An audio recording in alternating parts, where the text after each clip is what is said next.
আল্লাহ তাবারাক ওয়া তাআলা বললেন, ইয়া আইয়ুহান নাসু তাকু রাব্বাকুমুল্লাযী খালাকাকুম মিন নাফসিন ওয়াহিদাতিন ওয়া খালাকা মিনহা যাওজাহা ওয়া বাসসা মিনহুমা রিজালান কাসীরান ওয়ান নিসা।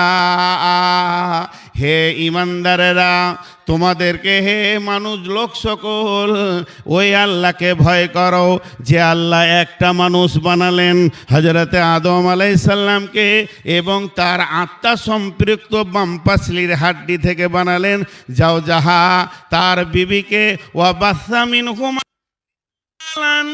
কাসীরান ওয়ান নিসা।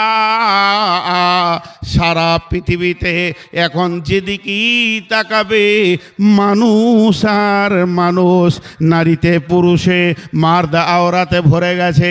তাইলে দুইজনকে দিয়ে একটা মেশিন চালু করে দিলেন আল্লাহ, একটা ইঞ্জিনকে চালু করে দিলেন। আজও সেই ইঞ্জিন চলছে এবং মানুষ নামে জিনিসটা তৈরি হতে রয়েছে। সারা পৃথিবী যেন নজর কেড়ে নিয়েছে। আল্লাহ কত খুশি হচ্ছে যে আমি বানিয়েছি, নজর কাড়া জিনিস আমি বানিয়েছি। সারা পৃথিবীর যে দিকে তাকাবে মানুষ আর মানুষে ভর্তি হয়ে গেছে, আমার নজরকে কেড়ে নিয়েছে। তাহলে নজর কাড়া জিনিসই গেল। কিন্তু আল্লাহ তাবারাক ওয়া তাআলা এরই ভিতরে একটা ফুটা বানিয়েছে, যেদিকে প্রতিদিন টক টক করে পড়ছে, ওটার নাম হলো কবর। এই মানুষগুলো প্রতিদিন টুক টুক টুক টুক করে ওই গর্তের ভিতরে যেতে রয়েছে। সাহাবীদের জিন্দেগি বলি, 2 মিনিট, বেশি বলবো না। সাহাবীরা কেমন ছিলেন, সাহাবীদের আখলাক কেমন ছিল? বন্ধু আমার, ওরা যখন রাত্রিতে শুতে যাবে, সারাদিনের কারবার হয়ে গেল, কাজ হয়ে গেল, খাওয়া দাওয়া হয়ে গেল, এখন শোয়ার পালা পড়েছে। বিছানায় গিয়ে বিছানাটাকে ঝেড়ে দিল, বিছানা রেডি হয়ে গেল। এরপরে বিছানায় বসে বসে তাসবিহ করে নিল, যা যা পড়ার আছে সুন্নতে রসুলের সমস্তগুলো পড়ে নিল। আর পড়া নেওয়ার পর যখন ওদের পড়াটা শেষ হয়ে গেল, তখন নিজের জিন্দেগির হিসাব নিয়ে বসে গেল। আজকে সকাল থেকে কি কি কাজ আমি করলাম, কোন কোন কাজ করেছি আর কোন কাজটা ছুটে গেছে, করতে করতে তা আল্লাহ বলছে, তোকে যেদিন থেকে জন্ম দিয়েছি, তোর জবান যেদিন থেকে খুলেছে, তোর পেছনে একটা কলম চলছে। তুই ঘুমা, কলম চলছে। আমি রেস্ট নিব, কলম চলতে আছে। আমি কোথাও থকে গেছি, গাছতলায় বসেছি, হাঁটিনি, চুপ করে বসেছি, কলম চলতে আছে। কিরামান কাতিবিন লিখছে। যেদিন তোর দমটা যাবে, আজরাইল যেদিন তোকে মারবে, তোর নিঃশ্বাস বন্ধ হবে, সেই দিন কলমটা বন্ধ হবে। তার মানে কি? আমাকে একজন ফলো করছে। তার মানে কি? হুঁশিয়ার। কলমের কালির রংটা কেমন?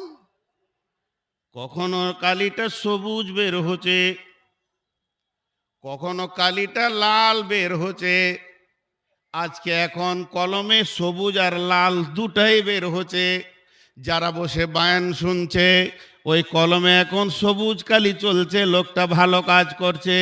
কিন্তু আজকে জালসার দিন, যারা মেলাতে ঘুরছে, আনন্দ করছে, তাদের কলমে লাল কালি বের হচ্ছে। আর ফেরেশতা বলছে, এত সুন্দর কোরআনের তাফসীর চলছে রে হতভাগা, এখন কেন তুই জিলাপির দোকানে? তোর জীবনে কি বুঝে এলো না? ওই মালটা কি 2 দিন পরে খেতে পারবি না? তোর সঙ্গে কেন যুবতী মেয়েটা রয়েছে? লাল কালি বের হচ্ছে। আর যেদিন আমি মারা যাব, সেই দিন দিন ওই ফিতেটা নিয়ে আল্লাহ আমার হাতে রিপোর্ট ধরিয়ে দেবে 2072 সালে জন্ম নিয়েছিলি, সেই দিন থেকে তোর রিপোর্ট চলছে। আর আজকে তুই 2024, 25, 26-এ মারা গেলি। তোর জীবনে কতটা লাল কালি, কতটা সবুজ কালি তুই নিজেই বুঝে নে।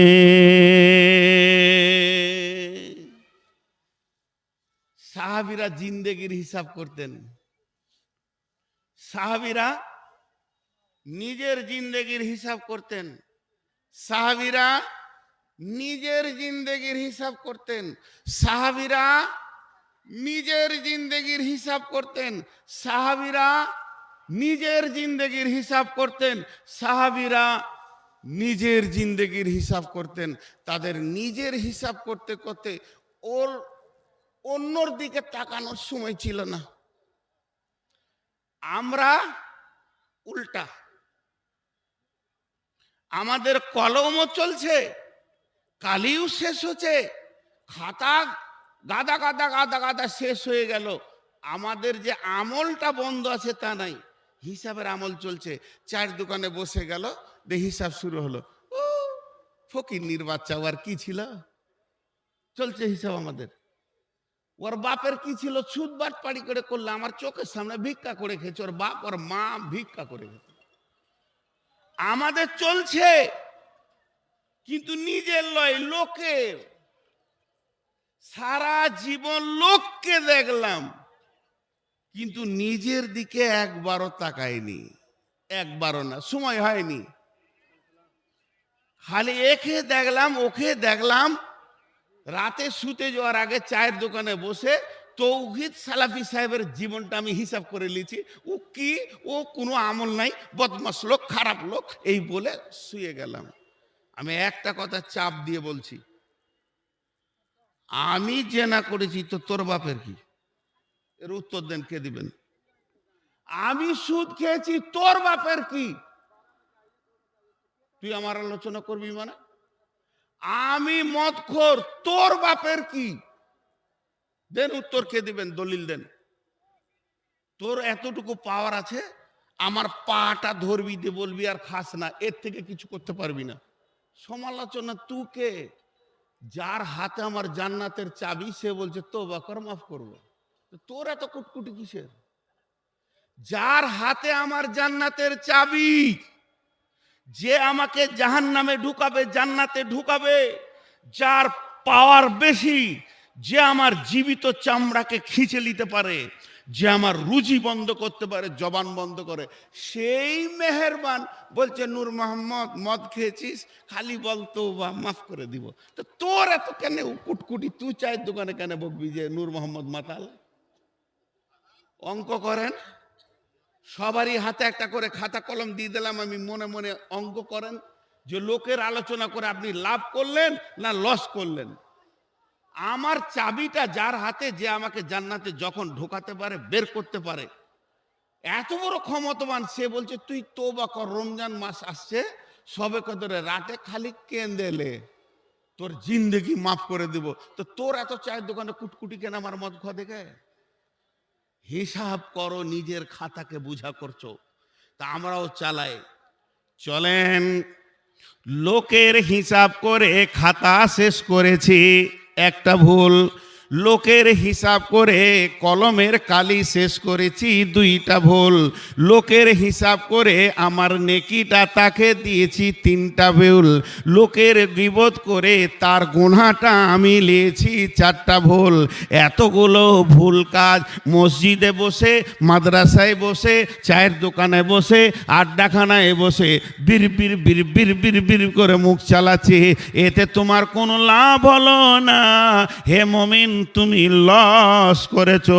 হিসাব যদি করতে হয়, নিজের জীবনের হিসাব করো।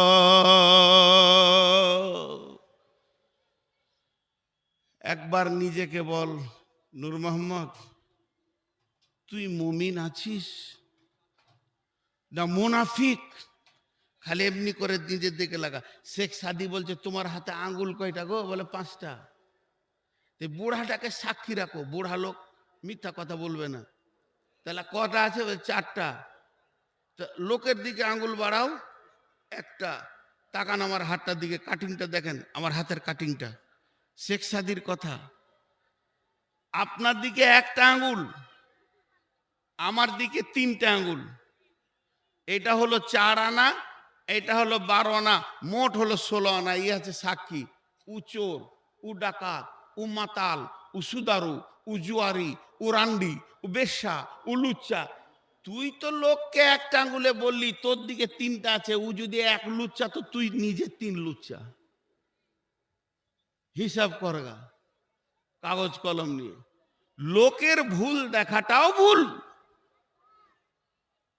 লোকের ভুল দেখাটাও ভুল। মানুষ বোঝে না। এবার একটা ছোট্ট কথা বলি। হযরতে উমর মুসলিম জাহানের দ্বিতীয় খলিফা।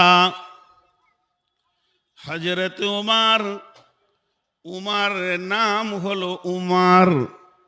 রাসূলুল্লাহ সাল্লাম উমরের টাইটেল দিলেন, বিশেষণ লাগালেন ফারুক। হযরতে উমর ফারুক। সাহাবা রাদিয়াল্লাহু মাজমাইনারা উমরকে আদর করে ডাকতেন মাওফাকুল ওয়াহি। হযরতে উমরের জবান দিয়ে এমন এমন কথা বেরিয়েছেন, আল্লাহ কোরআনের আয়াত নাজিল করেছেন। কেউ বলে 6টা আয়াত, কেউ বলেছে 21খানা আয়াত। উমরের চিন্তা চেতনাতে আল্লাহ কোরআনে দিয়েছেন। এর জন্যে মাওফাকুল ওয়াহি বলা হয়। এই লোকটা কত দামি, লোকটা কত দামি। মুসলিম জাহানের দ্বিতীয় খলিফা। লোকটার দূরদর্শিতা জ্ঞান ছিল গভীর। এই লোকটার কোয়ালিফিকেট কি, এই লোকটার ডিগ্রি কি, এই লোকটা কত ডিগ্রিবান মানুষ। বিশ্ব নবী উমরের ডিগ্রি দিয়েছেন। লাউকানা না বাদি নবিয়ান, লাউকানা বাদি নবিয়ান কানা লাহু উমর। আমার পরে যদি কেউ নবী হতো, ওই নবীটা উমর হতো। লোকটার পরিচয় দিলাম আপনাদের সামনে। লোকটার ডিগ্রিটা আগে দেখেন, তারপরে কাজটা বলবো। এই লোকটার ডিগ্রি আগে দেখতে হবে, ওই লোকটার ডিগ্রি আগে দেখতে হবে, তারপরে কাজ। সরকার আগে ডিগ্রি দেখে, কাগজ দেখে, তারপরে কাজ দেয় ওকে। তো ডিগ্রি আগে দেখতে হবে। তা উমরের ডিগ্রি হলো কি, মুসলিম জাহানের দ্বিতীয় খলিফা। ওনার দূরদর্শিতা জ্ঞান খুব ছিল। ওনাকে আল্লাহ রসুল বিশেষণ দিলেন ফারুক। উমর ফারুক হলো। তারপরে উমরের ডিগ্রি কি, মাওফাকুল ওয়াহি। সাহাবীরা বলেছেন কম করে 5 থেকে 7টা আয়াত উমরের জবান দিয়ে আল্লাহ তাবারক ওয়া তাআলা উমরের চিন্তা দিয়ে আয়াতগুলো নাজিল করেছেন। শুধু তাই নয়, বিশ্ব নবী শেষকালের ডিগ্রিটা কি লিখে দিলেন, সার্টিফিকেটটা, লাউ কানা বাদি নবিয়ান কানা লাহু উমর। আমার পরে নবী হলে উমর হতো। ডিগ্রি কত বড়! এবার কাজটা শুনেন। ডিগ্রি হয়ে গেল, এবার কাজটা শুনেন। ফজরের সালাত পড়তে গেছেন মসজিদে নববীতে। তখন তিনি রানিং খলিফা। মুসলিম জাহানের 18 লক্ষ বর্গমাইলকে শাসন করছে। এই উমর একদিন মরুভূমিতে সফর করছিলেন সাথীদেরকে নিয়ে। খলিফা হওয়ার পর হঠাৎ উমর নিজেই বলছেন, হে আমার সাথীরা শোনো, এই মরুভূমিতে আমি একদিন উটের রাখাল ছিলাম। আমি উট চড়াতাম। আমার আব্বা আমাকে কটা উট দিয়েছিল, চড়ারে বেটা, দুনিয়া করবি কি করে, ইনকাম তো করতে হবে, উট চড়িয়ে খেতাম। একদিন রোদে গরমে কোথা যাব, গাছতলা নাই, কিছু নাই, উটের পাছাড়েতে এসে একটু ছায়া পিচিতে বসে আছি, আর উট লেদে দিয়েছে, তা আমার মাথাতে পড়েছে। কেমন বুদ্ধি! আমি বসবো বসবো, উটের পাছার কাছে বসেছি, একটু রোদ থেকে বাঁচার লেগে, আর উট লেদে দিয়েছে, সবটি লাদ আমার মাথায় পড়েছে। আর ওই লাদ নিয়ে আমি আব্বার কাছে গেছি, লাদ ফেলে দিয়েছি, তো দেখে বোঝা যেছে। বাপ বলছে, তোর মাথায় গেলে কি রে? এই আমার, তোর মাথায় কেন গোবর দেখছি রে? বলছে আব্বা খুব গরম লাগছিল, তো উটের পেছনে বসেছিলাম, ওই জন্য উট হেগে দিয়েছে। মারলে পারাপার গালে দুটা চর। গরু একটা উট চড়াতে পারছিস না, তুই খাবে কি করে? যে উট চড়াতে পারেনি বলে বাপের কাছে থাপ্পড় খেয়েছে, ওই উমার 18 লক্ষ বর্গ মাইল একটা আঙ্গুলে চালিয়েছেন। আল্লাহ কাকে কি দেয়, আল্লাহ কাকে কি দেয়। সেই উমার ফজরের নামাজ পড়তে গেছে, নামাজে ধ্যানে আছে, পেছন থেকে ইহুদি বেঈমান বর্ষা মেরেছে, শহীদ হয়ে যাবেন। এবারে হযরত উমারকে বর্ষা মারা হয়ে গেছে, এইদিকে বর্ষাটা পিঠ দিয়ে ঢুকে বুক দিয়ে বের হয়ে গেছে। উমারকে দুধের গিলাস দেওয়া হয়েছে, দুধ খাও। হযরত উমার দুধের গিলাসটা মুখে নিয়ে দুধ খাচ্ছে, কিন্তু ওই দুধটা নালি দিয়ে পেটে যাচ্ছে না, ক্ষত দিয়ে বের হয়ে গেছে, জখমি দিয়ে বের হয়ে গেছে। তখন যত দুধ খেলো, দুধ তো পেটে গেল না, বের হয়ে গেল, আর রক্ত দরদর করে স্খলন হচ্ছে, রক্ত শেষ হয়ে যাচ্ছে। হযরত উমর আস্তে আস্তে টলে গেলেন। সাহাবীরা বুঝে নিলেন আমিরুল মুমিনিন আর পৃথিবীর বুকে থাকবেন না, রসুলের দেওয়া ডিগ্রিওয়ালা লোকটা আর পৃথিবীতে থাকবে না, বিচক্ষণ লোকটা আর পৃথিবীতে থাকবে না। গোটা মদিনার বুকে হা হুতা শুরু হয়ে গেল, কি হলো কি হলো কি হলো, উমরকে মেরে দিয়েছে। অঙ্কটা বুঝার জন্য বলছি, ভাই বোন আপনাদের হাতগুলো ধরে বলছে, এই অবস্থায় একজন সাহাবী দৌড়ে চলে আসছে আর এমনি মারছে, হাই আল্লাহ কি হলো, আল্লাহ কি হলো, উমারকে মেরে দিয়েছে কে, উমার আর পৃথিবীতে থাকবে না। ও ইচ্ছা করে করেনি, ওর ভুল করে হয়ে গেছে, ও ইচ্ছা করে করেনি, ওর মন থেকে করেনি, শুধু দৌড়ে আসতে গিয়ে ওর লুঙ্গির কাপড়টা টাকনুর নিচে চলে গেছে। মন দিয়ে শুনেন, অপরাধটা কত বড়, ওই লুঙ্গিটা টাকনুর নিচে চলে গেছে, আর হযরত উমর শোয়া অবস্থায় আছে, জানটা দূর দূর করছে, ক্ষমতা শিথিল হয়ে যাচ্ছে, এবার দুনিয়া থেকে চলে যাবে।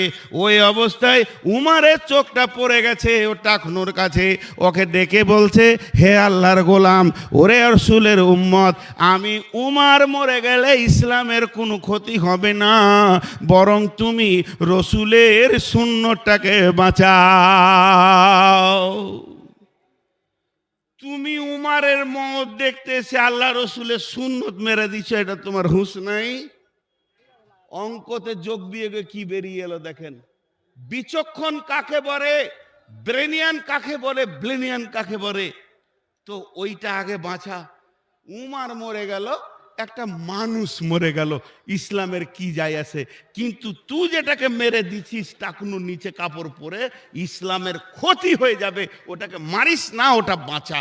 ভাই যতগুলো যুবক আছেন, যতগুলো পুরুষ আছেন, একবার ভাবেন আমার কাপড়টা কি টাকনুর নিচে গেছে? একবার ভাবেন। উমার মরবে, আর হয়তো খুব বেশি 5 মিনিট বাঁচবে, 7 মিনিট বাঁচবে, এতেও মারা যাবে, এই অবস্থায় অঙ্ক করছে। মরতে মরতে তারা অঙ্ক করেছে ইসলামের, আমরা করিনি।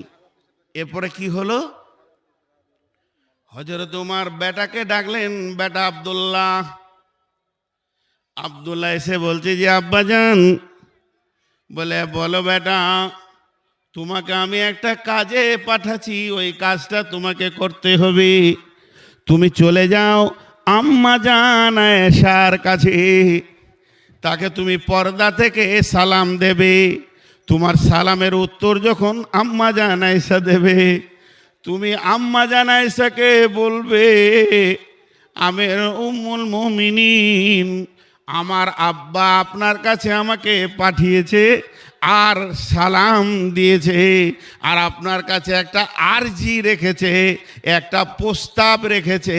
আপনি যদি কবুল করেন তাও আব্বা খুশি হবে, আপনি কবুল না করলেও আব্বা খুশি হবে। অতএব আমার আব্বা আপনার কাছে একটা ছোট্ট আরজি রেখেছে। উম্মুল মুমিনিন আম্মা জান আয়েশা বললেন, কি চাই তোমার আব্বা, আমাকে বলো। তখন আব্দুল্লাহ বলছে, আমার আব্বা তো এখন মৃত্যু পথে যাত্রা হয়ে গেছে, আর খানিকক্ষণের পরেই মতের স্বাদ শিখে নিবে, দুনিয়া থেকে চলে যাবে। তা আমার আব্বার মনের আশা তার দুই সাথে আল্লাহ রসুল আর আবু বাকারের পাশে কবর নেবে, শুয়ে থাকবে কিয়ামত পর্যন্ত। এটা উনি আবদার করেছে। আল্লাহ রসুল যেখানে শুয়েছেন ওটা আম্মা জান আয়েশার হুজরা। আয়েশার হুজরা, ওটা তো রসুল স্বামী, ডিস্টার্ব নাই। এটা তো আব্বা, বাপ বেটি, ডিস্টার্ব নাই। আমি তো আর বাপও লই শ্বশুর লই, তা আমাকে জায়গা দেবে? জিজ্ঞেস করিও, কোনো চাপ দিও না। যদি দেয় বেটা, আমার দাফনটা রসুলের পাশে করিও, আমি কিয়ামত পর্যন্ত আমার দুই বন্ধুর কাছে শুয়ে থাকবো, এটা আমার আবদার। যখনই প্রস্তাব রাখল, উম্মুল মুমিনিন আম্মা জান আয়েশা একটু চুপ থেকে 1 সেকেন্ড 2 সেকেন্ড, যেমন হয় 5 সেকেন্ড চুপ থেকে উত্তরটা কেমন দিয়েছেন মহিলা? উত্তরটা দিচ্ছেন, রে আব্দুল্লাহ, ইসলামের তোমার বাপের কুরবানি আমার থেকে বেশি আছে। হযরত উমর ইসলামের ব্যাপারে যত ত্যাগ স্বীকার করেছে, যত কোরবানি দিয়েছে, অন্য আমি দিতে পারিনি। অতএব তোমার বাপ যেটা আরজি করেছে ওটা আমি কবুল করলাম। না, উমারি হক রাখে এখানে শোয়ার, উমারি হক রাখে এখানে শোয়ার। ছেড়ে দিল আরজি। বেটা জিয়ে বলছে, আব্বা, আব্বা। কিরে বেটা, সুসংবাদ আপনি আলহামদুলিল্লাহ পড়লেন, আপনার মনের আরজিটা কবুল হয়ে গেছে, আপনি দুই বন্ধুর সঙ্গে কিয়ামত পর্যন্ত থাকবেন। হযরত উমর বলেন, আলহামদুলিল্লাহ। বিচক্ষণ মানুষ আবার কি বলছে দেখেন, বেটা আমি এখনো বেঁচে আছি তো লজ্জাই না বলতে পারেনি, তো একটা কাজ করিও, আমি যখন মরে যাব খাটিয়া করে লাশটা নিয়ে গিয়ে আর একবার জিজ্ঞেস করবে, দে দাফন করবে। বেটা এবার বাপকে বলছে, বেটাও কম বিচক্ষণ লয়, সিংহর বাচ্চা সিংহ। বেটা আব্বাকে বলছে, আব্বা, আব্বাজি। বলে কি? এখন তো আপনার সব থেকে হলো আনন্দের সময়, এই আনন্দের সময় আপনাকে মায়ুস লাগছে কেন বলেন? আপনাকে হতাশা লাগছে কেন বলেন? হতাশা হওয়ার তো টাইম এটা নয়। আপনি এখন চললেন আল্লাহর মোলাকাতে, আর আল্লাহর মোলাকাতে মানুষ যখন যায় তার ভিতরে তো হতাশা থাকার কথা নয়। অতএব আব্বা, এই অবস্থায় আপনি কেন হতাশায় ভুগছেন? হযরতে উমর কি বলছেন? সমস্ত লোকগুলোর আমি হাতগুলো ধরে বলছি, মাত্র 2 মিনিটে শুনেলেন। হযরতে উমর কি বলছেন? হে আমার বন্ধুবর, একবার শুনেলেন। উমর বলছে, বেটারে, মতকে আমি ভয় করি না, তবে যে আল্লাহর কাছে আমি চললাম, আমি এখন মতের প্রাককালে, বিদায়ের কালে নেকি বলে কিছু খুঁজে পেছি না। আমি আল্লাহর সামনে দাঁড়াবো, কোন বস্তুটা নিয়ে দাঁড়াবো এই ভয়ে আমি থরথর করে কাঁপছি। বন্ধুরে আমার, উমর জানতেন বিরাট বড় জীবন আমি রসুলের বিরুদ্ধে চালিয়েছি, আমি রসুলের মাথা আনতে গেছি সেই লোক, আমি রসুলকে দুনিয়া থেকে সরিয়ে দেবো সেই লোক। আজকে আমি আল্লাহর কাছে কি করে দাঁড়াবো? এ বেটা, এই হতাশায় আমি ভুগছি। আর একটা ঘটনা বলে আজকে আমি সমাপনী দিব। সাহাবীটার নাম হলো আমর বিন আস। জি, একটু মনোযোগ। আমর বিন আস রাদিয়াল্লাহু তাআলা আনহু উনি মুমূর্ষু অবস্থায় আছেন, বিছানায় পড়ে গেছে, হাত পার চলে না, শক্তি শেষ। তখনও মনে মনে ভাবছে, হাই রে, সবাই তো এরকম মরেছে, আজকে আমি এবার মরব।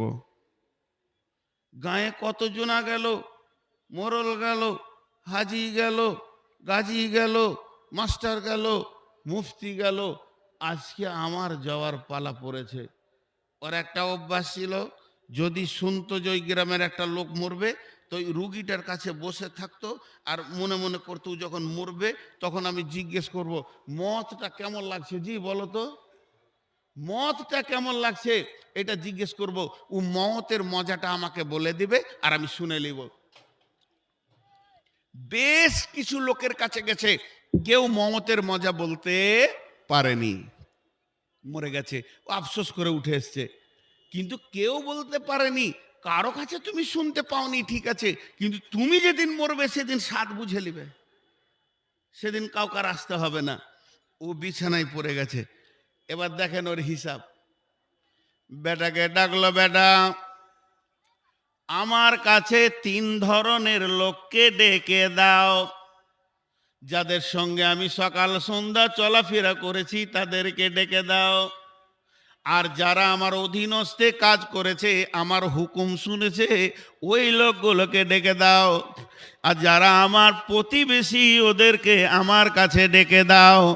3 ধরনের লোককে যখন ডেকে দেওয়া হলো, ওরা যখন এসে ওর সামনে দাঁড়ালো, হযরত আমর বিন আস বেটাকে বলছে, বেটা রে, আমাকে বিছানা থেকে তুলে বালিশের দেওয়ালে লাগিয়ে দাও, আমি 2টি কথা বলি।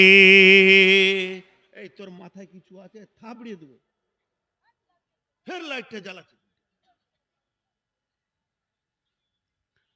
বেটা ডেকে দাও, আমি কিছু কথা বলি। আমর বিন আস কি বলছে দেখেন, চোখের পানিতে বলছে, কারণ ও এখন বিদায়ের পালা পড়ে গেছে, ও বুঝতে পেরে গেছে বিদায়ের পালা পড়ে গেছে। তো ও বলছে, বেটা ডেকে দেওয়ার পর জোরে শ্বাস নিয়ে বলছে, হে আমার প্রতিবেশী, হে আমার অধীনস্থে কাজ করেনেওয়ালা মাথা হাতে, হে আমার সকাল সন্ধ্যার সাথী, আমি তোমাদের কাছে কেমন লোক ছিলাম বলো। লাও, সবাই বলছে, আপনি তো ভালো মানুষ, আপনি রসুলের সাহাবী, আপনি কি আর খারাপ মানুষ? আপনি ভালো মানুষ, তোমরা কোনো দাবি না। বেটাকে বলছে, বেটা আর বসে থাকতে পারছি না, শুইয়ে দাও। মৃত্যুর আগে এই কথাগুলো বলছে। ভাই বইটার নাম বলে দিচ্ছি, বইটার নাম হচ্ছে জীবন সন্ধ্যায় মানবতা। যেখান থেকে আমি বলছি, যিনি লিখেছেন উনি হচ্ছেন ভারতবর্ষের শিক্ষামন্ত্রী ছিলেন হযরত মাওলানা আবুল কালাম আজাদ। এর উর্দু আছে, মেন উর্দু, বাংলায় জীবন সন্ধ্যায় মানবতা। বইটা ঢাকাতে এই বছর 2,500 টাকা খরচা করে দিলাম, খালি রিক্সা তার গাড়িতে, খুঁজে পেলাম না। 8 কপি এনেছিলাম, আমার ঘর থেকে আলেমেরা নিয়ে চলে গেছে, 1 কপিও আমার কাছে নেই। আফসোস করছি, একজনের কাছে আছে, চাবো দিলে দিবে, না দিলে। বই কিনেন, বই হচ্ছে সম্পদ। জমি কিনেছেন, জায়গা কিনেছেন, যা কিনেছেন, বাড়িতে কিছু কিতাব কিনে দিয়ে চলে যান, ছেলের ছেলে বইয়ের পাতা উল্টি আল্লাহর ওলি হয়ে যেতে পারে। এই জন্য বই কিনেন, বই, বই হলো পৃথিবীর সেরা সম্পদ। মাঝে আর একটা কথা বলে নি, ভারতবর্ষে মুসলমানদের যা অবস্থা, সমস্ত মুসলমান রেডি হয়ে যান, একসঙ্গে আন্দোলন তুলতে হবে বেঈমানকে দুনিয়া থেকে সরানোর জন্যে। ভারত দেশ আমাদের দেশ, আমার দেশকে নষ্ট করা যাবে না। চরিত্রহীনদের হাতে গুলিস্তা কে হর সাক মে উল্লু बैठे हैं, हम अंजाम गुलिस्ता क्या होगा। মুসলমান আওয়াজ লাগাও, একটা মুসলমান 1 লক্ষ বেঈমানের পক্ষে কাফি আছে। আর 30 জন সাহাবী 1.5 লক্ষকে কাঁপিয়ে দিয়েছে। 10,000 সাহাবী, মাত্র 10,000 সাহাবী, 12,000, 10,000কে সরিয়ে দিয়েছে 1,000 সাহাবীতে। কত ইতিহাস আছে। তো বই পড়ান, আর ছেলেদের হাতে বোম, পিস্তল, তালোয়ার, যত রকম অস্ত্র আছে কেড়ে ছুঁড়ে ফেলে দেন। এতে দেশ জয় হয় না, এতে ঈমান আসে না। ছেলেদের হাতে কলম তুলে দেন, কলম, কলমের কালিতে যা ক্ষমতা আছে, কোটি তালোয়ারের সেই ক্ষমতা নাই। ছেলেকে আইএসআই অফিসার বানান, ছেলেকে ডাক্তার বানাতে যান না, খুচুর খুচুর করে খালি ডাক্তারে মাথা ভরে নিয়েছেন। মেজর বানান, ডিএম বানান, এসডিও বানান।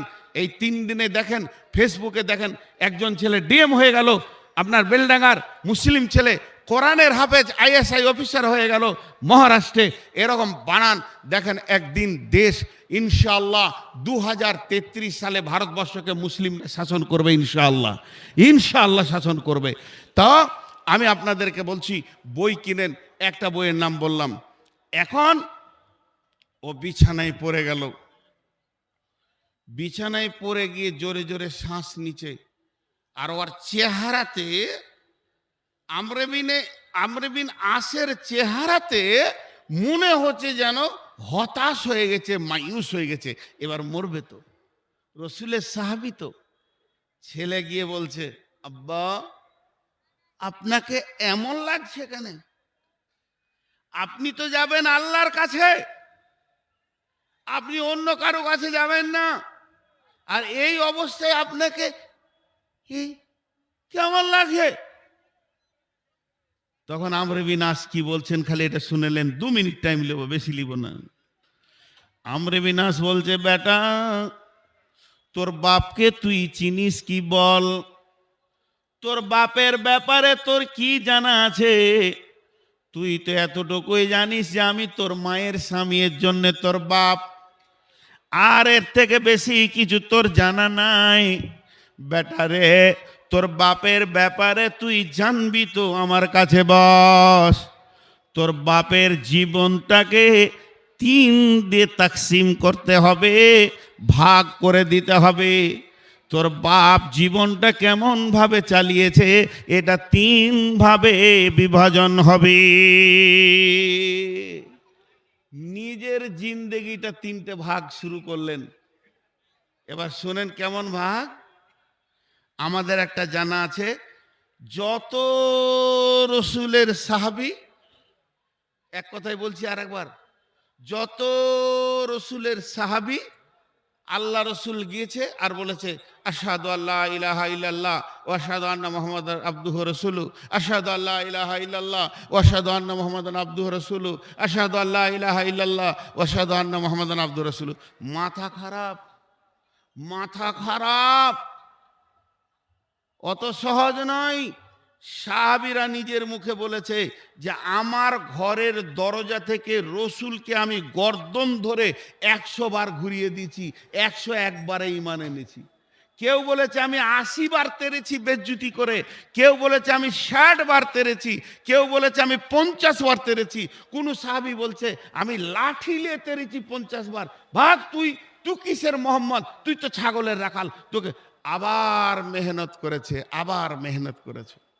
জি, আবু জাহেলের দরজায় রসুল যায়নি, 450 বার গেছে। রসুলের মেহনত কেমন ছিল? আবু জাহেলের দরজায় 450 বার গেছে। তো আমরে বিন আস নিজের জীবনটা এবার বলছেন। খালিদ বিন ওয়ালিদের কাছে রসুলের যে কথাগুলো হয়েছিল যদি শুনেন তো অবাক। খালিদ বিন ওয়ালিদ আল্লাহ রসুলকে ঘৃণা করতেন, এতটা ঘৃণা করতেন, যখন সন্ধি করে আল্লাহ রসুল উমরায় আসছেন, 3 দিনের জন্য ছেড়ে দিল, কোনো অস্ত্র তুমি আনতে পাবে না, হে নবী মোহাম্মদ তুমি সাথীদেরকে নিয়ে এসে মক্কায় 3 দিন থেকে উমরা করে চলে যাবে, এইটুকু পারমিশন দেওয়া হলো। কাফের মুশরিকরা হালকা করে একটা পারমিশন দিল। খালিদ বিন ওয়ালিদ তখন ঈমান আনেনি। খালিদ বিন ওয়ালিদ মক্কায় বলছে, যে মাটিতে নবী মুহাম্মদ থাকবে ওই মাটিতে খালিদ বিন ওয়ালিদ থাকবে না। 3 দিনের জন্য সে মক্কা ছেড়ে অন্য জায়গায় চলে গেল। যখন নবী মুহাম্মদ বার হবে তখন আমি মক্কায় ঢুকবো, ওই লোকটাকে আমাকে এত ঘৃণা লাগে। বিশ্বনবী খালিদ বিন ওয়ালিদ, আর খালিদ বিন ওয়ালিদের ভাইয়ের নাম হলো ওয়ালিদ বিন ওয়ালিদ। ওয়ালিদ বিন ওয়ালিদ আগে ঈমান এনেছে, আল্লাহ নবীর সঙ্গে উমরা করতে গেলেন। ওয়ালিদ বিন ওয়ালিদ বলছেন, ইয়া রাসূলুল্লাহ, আমাকে খানিকটু সময় ছেড়ে দেন, আমি একবার বাড়ি থেকে ঘুরে আসি। ওর মক্কাতে বাড়ি ছিল, হিজরত করে মদিনা চলে গেছে। এবার নবীজি বললেন, আমি আছি হারামে, যাও তুমি বাড়িতে দেখা করে এসো। ওয়ালিদ বিন ওয়ালিদ বলছে, এমন জোরে আমি ঘরে ঘরে দৌড়ছি, খালি এই বাড়ি ও বাড়ি, চাচার বাড়ি, মামার বাড়ি, খালার বাড়ি, শুধু হন্য হয়ে দৌড়ছি, পাগলের মতো দৌড়ছি, কখন আমার বড় ভাই খালিদকে পাবো আর ওকে ধরে নিয়ে এসে রাসূলের কাছে জমা করব। কিন্তু যখন চারিদিকে খুঁজে পেলাম না, কেউ আমাকে বলে দিল, এ ওয়ালিদ বিন ওয়ালিদ শোন, তোর ভাই খালিদ বিন ওয়ালিদ ও বলেছে যতদিন মক্কার মাটিতে থাকবে আমি থাকবো না। লোকটাকে ঘৃণা লাগে, তাই সে মক্কার বাইরে চলে গেছে, আর তাকে তুই খুঁজে পাবি না। এই কথা যখন শুনলো, খালিদ বিন ওয়ালিদের বিছানায় বসলো, বড় ভাইয়ের বিছানায় বসে সুন্দর করে একটা চিঠি লিখলো, হে বড় ভাই, তোমার জন্য নবী মুহাম্মদ বলছে, লোকটা বড় বিচক্ষণ, লোকটা বড় দামি, তুমি যতই ঘৃণা করো তোমার ব্যাপারে রাসূলের ধারণা ভালো আছে। এইটা লেখে বালিশের নিচে দিয়ে চলে গেল। খালিদ বিন ওয়ালিদ, ওয়ালিদ বিন ওয়ালিদ রাসূলের সঙ্গে মদিনার রাস্তায় চলতে শুরু করে দিল। উমরা হয়ে গেল। বিন ওয়ালিদ আছে বিছানার নিচে চিঠি, কি ব্যাপার? তা লিখেছে, রাসূল তোমাকে ভালো বলেছে। একটা ভাই ভেসা শুরু হলো, হাজি, লোকটাকে ঘৃণা করছি, লোকটাকে মেরেছি, আল্লাহ রাসূলকে তুলে আছেন প্রান্তে, সেই লোকটা আমাকে এত ভালোবাসে। ভিতরে বেচैन ধরে গেল, কে বলছে, আমার ভিতরও বেচैन ধরে গেল। আমর ইবনে আস বলছে, আমি তালোয়ারটা হাতে নিয়ে তালোয়ারের খাপটাকে খুলে দিয়ে দূরে ছুঁড়ে ফেলে দিলাম। খাপের কোনো দরকার নাই, আমার থাকবে যতদিন না নবী মুহাম্মদের মাথাটা গর্দন থেকে না নামাবো, অতদিন তালোয়ার। আমি এই পাগলা সকাল খাবার সন্ধ্যায় খেয়েছি, সন্ধ্যার খাবার রাত্রে খেয়েছি, খাওয়া দাওয়া ছেড়ে দিয়ে খালি ওকেই খুঁজে বেড়াচ্ছি, কোথায় পাবো নবী মুহাম্মদকে, কাটবো কাটবো, ওকে না কেটে।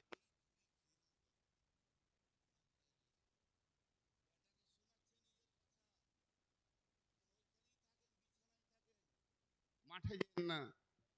বেটাকে বলছে, বেটা আমার মনটা হঠাৎ বলছে, আর কতদিন হকের বিরুদ্ধে চলবো রে? যদি ভালো লোক মনে হচ্ছে, তো এটা কাকে বলবো? গায়ে ঘুরছি পাগলার মতো, কাউকে দেখতে পাই না। তখন দেখছি খালিদ বিন ওয়ালিদ কাবার আশেপাশে ঘুরছে। ওকে দিয়ে বলছি, বলো, তোকে বলতে ভয় লাগছে, আবার বলতো মন দিয়েছে, কারণ তখন মক্কাতে কম মুসলমান আছে যাকে পিঠে চাপড়া সিধা করে দিচ্ছে। তো খালিদ একটা বীর যোদ্ধা, যদি ওকে বলে দিই, যদি এই বলছি বলতেও যে, আবার বলতে মনেছে, কি বল না রে ভাই। ওর কানের কাছে গিয়ে ফিস ফিস করে বলছে, আমার মনে হচ্ছে নবী মুহাম্মদ সাল্লাল্লাহু আলাইহি সাল্লাম ঠিক আছে রে। তখন খালিদ বিন ওয়ালিদ বলছে, আমি চিঠিটার পর থেকে ভিতর যেন কেমন খারাপ করছে।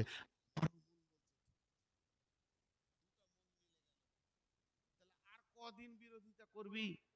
হকের বিরোধিতা আর কদিন করবি? তো দুইজন সেটিং হলো, আজকে ঠিক ফজরের আগে, ওরা তো তখন নামাজ পড়ে না, টাইম বলছে, ঠিক গভীর রাত্রিতে অমুক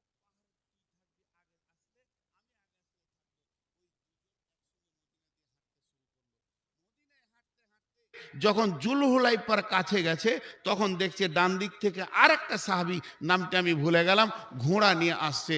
ওদের দুজনকে দেখে বলছে, কি ব্যাপার, ও কাফের। তখন এরা দুজনে কথাটা আর ক্লিয়ার বলছে, করছে, মানে যদি বলে দিত উফের মক্কাই বলে দিবে নাকি, এই ভয়। তখন বলছে, আর লুকাইও না, যে কাজে তোমরা এসেছো আমিও এসেছি। তিনজন হয়ে গেল। জুলহুলাইফাতে 3 জন জমা হলো। এখান থেকে মসজিদে নববী হলো 7 কিলোমিটার। 7 কিলোমিটার দূরে যখন 3 জন এক জায়গায় হলো ঈমান আনার জন্যে, তখন আমরে বিন আস বলছে, বেটারে আমি আর খালিদ বিন ওলীদ আর একজন 3 জন ওখানে জমা হয়ে গেলাম। বললি যে তোর বাপ শুদ্ধ জান্নাত পাড়ি যাবে, এখানে একজন বসা থাক, এই তুই এখানে বসে থাক, যা আর টাকা লেস যা, এই এটা তো হবে না, যা আর 2000 লেস গা, কারো পকেট মেরে দিগা। দেখেন 3 জন হলো, একটু মনোযোগ দেন, এগুলো মনোযোগ কেটে যায় আর কি, তবে দাম তো নিতেই হবে। এবার ওরা 3 জন যেছে, এই 7 কিলোমিটার যাবে, তার আগে কেউ গিয়ে রসুলকে বলে দিয়েছেন মক্কা থেকে 3টে মাল আসছে। মানে ওই 3টে ছিল খুব বড় মাস্তান, এটা রসুল শুনে ফেলেছে এদের যাওয়ার আগে। যখন রসুল শুনেছে ওদের 3 জনের নাম রসুলের কাছে পৌঁছে গেল, তো রসুলের দিলটা এই রকম বড় হলো, বাহ, ইসলামের 3টা বড় বড় যোদ্ধা পাবো। মসজিদের গেটে যখন ঢুকছে, বিশ্বনবী ছিলেন মসজিদের ভিতরে বসা, আর বসে থাকলেন না, আগে হেঁটে গিয়ে 3 জনকে মুসাফা করলেন, কাছে নিয়ে এলেন। কাছে নিয়ে আসার পর বললেন, বলো তোমরা কেন এসেছো? 3 জনে বললেন, ইয়া রাসূলুল্লাহ, আমাদেরকে নোংরা গান্দা একদম খিঁচ কাদা পায়খানার মতো জিন্দেগিতে ডুবেছিলাম শিরকের ভিতরে, সেখান থেকে তুলে আমাদেরকে তৌহিদের পানিতে গোসল করিয়ে আপনি জিন্দেগিটা পরিবর্তন করে দেন। হ্যাঁ, আমর বিন আস বলছে, আমি আগে হাতটা বাড়ালাম, আমি বাড়ালাম রসুলের দিকে, আমাকে কালেমা পড়ান। আল্লাহ রসুল বসা ছিলেন, আমার দিকে হাত বাড়ালেন, হাতে হাত রাখবো, আশহাদু আল্লা ইলাহা ইল্লাল্লাহ পড়বো। আমি যখন হাতটা বাড়ালাম আর রসুল যখন হাতটা বাড়িয়েছে, আমি আবার হাতটা টেনে নিলাম। কেন টানলাম বেডা? নবীজি বললেন, আমরে বিন আস রে, তুমি আগে হাত বাড়ালে, তুমি আবার হাতটা কেন টেনে নিলে? আমরে বিন আস বলছে, ও বেটা শুনে নাও, আমি রসুলকে জবাব দিলাম, ইয়া রাসূলুল্লাহ, ইয়া হাবিবাল্লাহ, আমি তৌহিদের কালেমা পড়তে এসেছি, আপনার কাছে আমি পৌঁছে গেছি।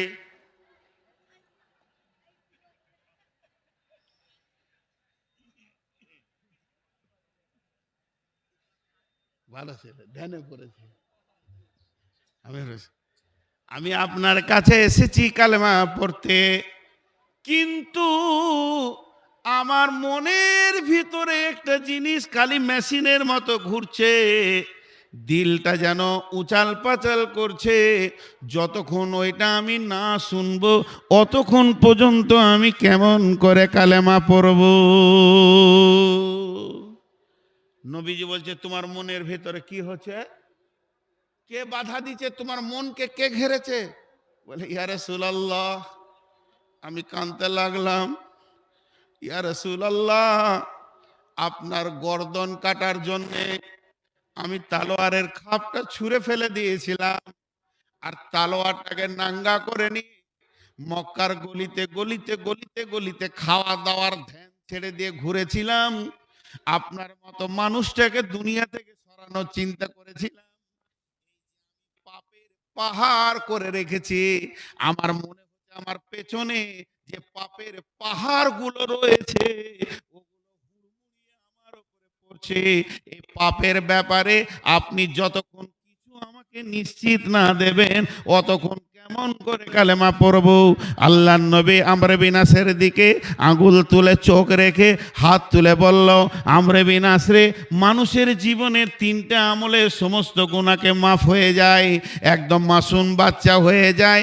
1 নম্বর হলো, যদি সে হজ করে, হজটা মাবরুর হয়ে যায়, কবুল হয়ে যায়, সেই দিন যেন তার মা তাকে জন্ম দিল। দ্বিতীয় হলো, ঈমান বাঁচানোর জন্যে কেউ স্থানান্তরিত হয়ে যায়। কাটিহারের লোক বর্ধমান চলে গেল জমি জায়গা বেচে দিয়ে, শুধু হলো ইমান বাঁচানোর উদ্দেশ্যে। সেই দিন সে মাসুম বাচ্চা হয়ে যায়।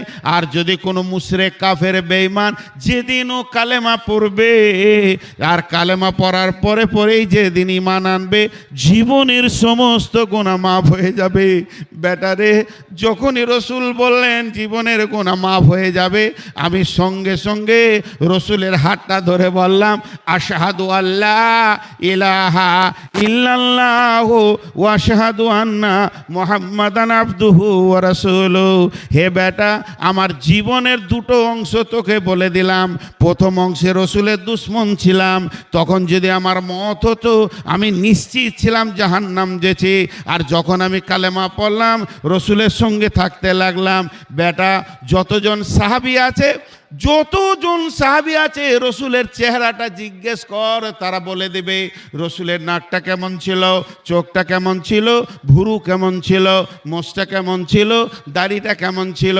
কিন্তু আমাকে জিজ্ঞেস কর, আমি রসুলের চেহারা বলতে পারবো না।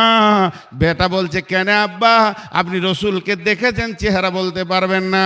বলে, আমি যা বিরোধিতা করেছি, আমি যে বেঈমানি করেছি, রসুল যখনই মজলিসে আসতেন আমি লজ্জায় মাথা নাম করে নিতাম। কোনোদিন রসুলের চোখে চোখ দিয়ে কথা বলতে পারিনি। আমি নিজেকে এত শর্মী ছিলাম, এত লজ্জিত ছিলাম যে এই দামি মানুষটাকে আমি সরাতে চেয়েছিলাম দুনিয়া থেকে।